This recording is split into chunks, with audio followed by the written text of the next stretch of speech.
It's time for my weekly seedling tour. I have around 9 trays here down in my basement. I did plant out the snapdragons last week. They're doing okay. I should have hardened them off a little bit longer because we did have some heavy rain and wind, so they got beat up a little bit. But I'll show you in a little bit what I'm planting out over the next few days. But this is straw flower, and yes, I do have a lot of green algae on my trays, but it's not harming anything right now. It's just because there's just some moisture in the trays, and it's been damp down in the basement. So I have 2 little trays of straw flower. And then over here I seeded some gomphrena last week.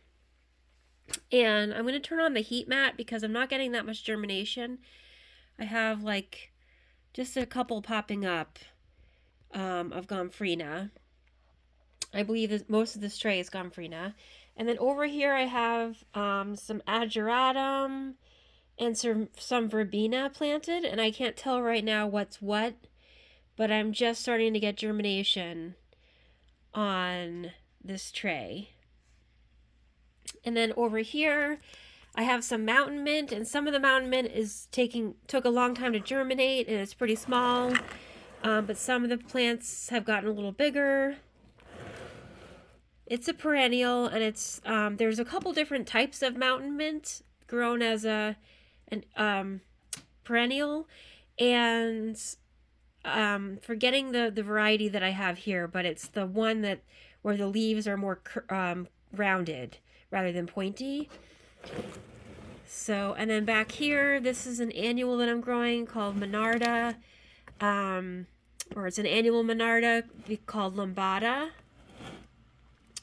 And yes, I overseeded, and as you can tell, what I should have done was, and I can still do it, is thin these out.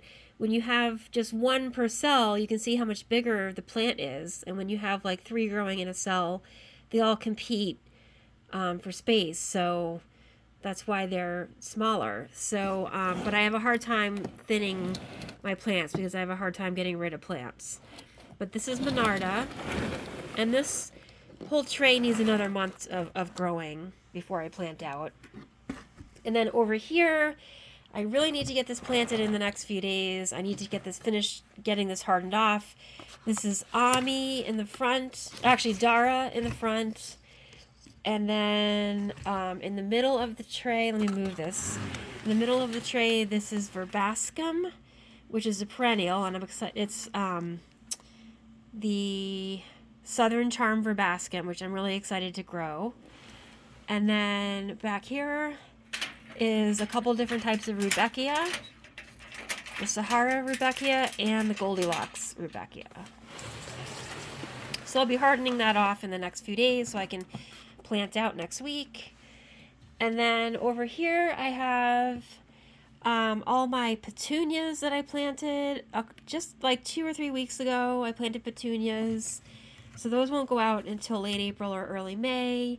Then in the middle here, I'm so excited to see this. I have coleus.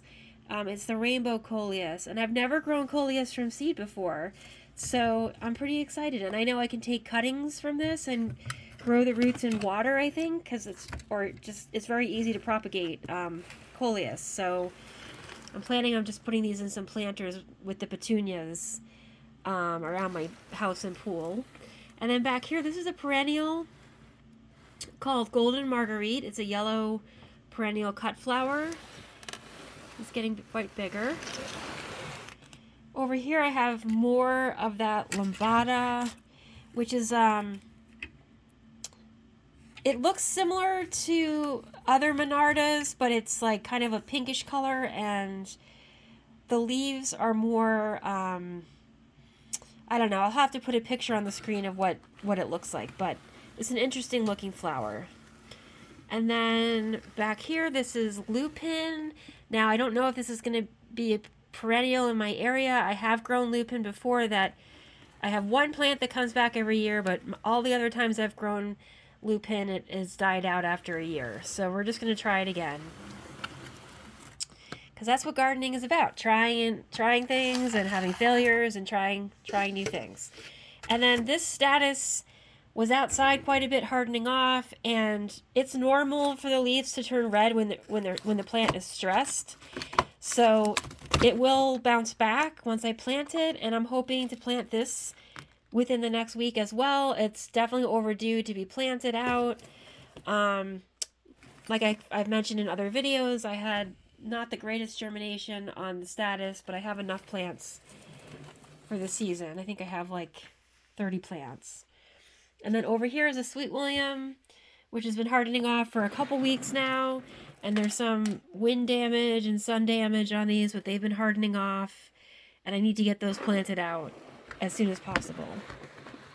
So this is what my seed trays look like. And tomorrow I'm going to the community garden and I'll show you guys if I end up planting anything there.